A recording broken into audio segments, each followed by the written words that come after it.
दिल्ली के लगभग 40 स्कूलों में बम से उड़ा देने की धमकी आई है। दिन ब दिन दिल्ली में कानून व्यवस्था बहुत ज़्यादा खराब होती जा रही है। अभी कल या परसों की बात है जब विश्वास नगर में एक बर्तन के व्यापारी को गोलियों से भून दिया गया भरी सड़क के बीच में। गोविंदपुरी में चाकुओं से गोद के एक व्यक्ति की हत्या कर दी गई। गोविंदपुरी में ही एक पुलिस कांस्टेबल की चाकुओं से गोद के हत्या कर दी गई। उसके कुछ दिन पहले पंचशील एनक्लेव में एक बुजुर्ग को रात को चाकुओं से मार डाला गया। उसके पहले नारायणा गांव में एक व्यक्ति को मार दिया। उसके 6 महीने पहले उसके भाई को मार दिया था। रोज इस तरह की घटनाएं घट रही हैं। चारों तरफ महिलाएं असुरक्षित हैं। अब बच्चे भी सुरक्षित नहीं बचे। बच्चों के भी स्कूलों के अंदर बम से उड़ा देने की धमकियां आ रही हैं। और ये पहली बार नहीं हो रहा। पिछले साल भर के अंदर स्कूलों में, अस्पतालों में, कॉलेजेस में, एयरपोर्ट पे हर जगह बम फोड़ने की धमकियां आ रही हैं। इस किस्म की वारदातें दिल्ली के लोगों ने पहले कभी नहीं देखी थी। मेरे पास एक लिस्ट है।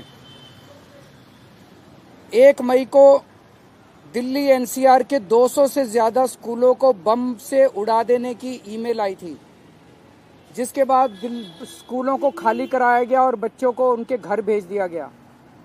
आप सोच सकते हो कि इस किस्म की धमकियों से बच्चों के और बच्चों के माँ बाप की मनोस्थिति पे क्या असर पड़ता है।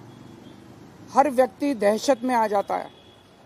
12 मई को दिल्ली के 8 अस्पतालों को और दिल्ली एयरपोर्ट को बम से उड़ा देने की धमकी दी गई। 24 मई को दिल्ली यूनिवर्सिटी के कई कॉलेजेस जैसे Hansraj college, Gargi college, Ramjas college, Indraprastha महिला कॉलेज और कई अन्य कॉलेजों को बम से उड़ा देने की धमकियां मिली। 20 अगस्त को साउथ दिल्ली के 3 मॉल और एक अस्पताल को बम से उड़ा देने की धमकी मिली। 21 अगस्त को दिल्ली एनसीआर के 100 अस्पतालों और एक शॉपिंग मॉल को बम से उड़ा देने की धमकी मिली। 20 अक्टूबर को दिल्ली के रोहिणी में स्थित सीआरपीएफ के स्कूल में विस्फोट हुआ। ऐसा नहीं कि केवल धमकियां मिल रही हैं। 20 अक्टूबर को सीआरपीएफ के स्कूल में विस्फोट हुआ। 28 नवंबर को प्रशांत विहार के एक पीवीआर में धमाका हुआ। 27 अक्टूबर को दिल्ली एयरपोर्ट से जुड़ी 8 विमानों को बम से उड़ा देने की धमकी मिली। 29 नवंबर को रोहिणी के वेंकटेश्वर ग्लोबल स्कूल को बम से उड़ा देने की धमकी मिली। और आज 9 दिसंबर को डीपीएस आरकेपुरम और जीडी गोयंका सहित 40 स्कूलों को बम से उड़ा देने की धमकी मिली है।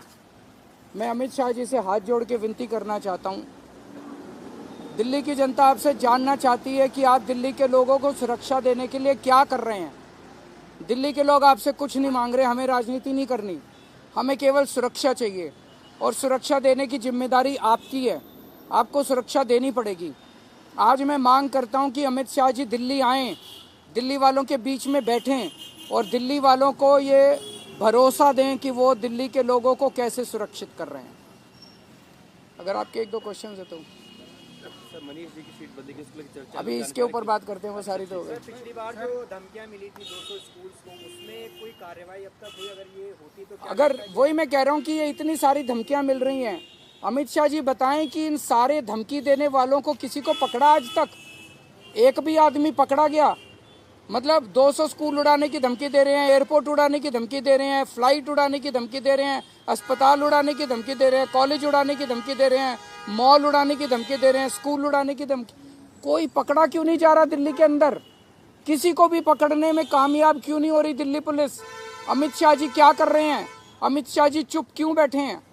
सर, इस बार के चुनाव में ऐसा लग रहा है कानून व्यवस्था को आप बड़ा बना रहे हैं और जो आपके निशाने पे है वो अमित शाह जी है। मोदी जी ना हो के इस बार फोकस शिफ्ट हुआ है। क्योंकि जिम्मेदारी, लॉ एंड ऑर्डर की जिम्मेदारी उनकी है। मैं राजनीति नहीं करता। इसी से साफ जाहिर है कि मैं राजनीति नहीं कर रहा। अमित शाह जी की जिम्मेदारी है। अमित शाह जी से सवाल पूछे जाएंगे और उनको जवाब देने पड़ेंगे और उनको सुरक्षा मुहैया करानी भी पड़ेगी। उनकी जिम्मेदारी है। इसी वजह से उन्हें गृह मंत्री बनाया हुआ है। जब ये सवाल पूछा जाता है तो बीजेपी के कई नेता कह रहे हैं कि दिल्ली के अंदर लॉ एंड ऑर्डर कोई इशू ही नहीं है। ये बड़ी दुख की बात है। दिल्ली की जनता दहशत में है।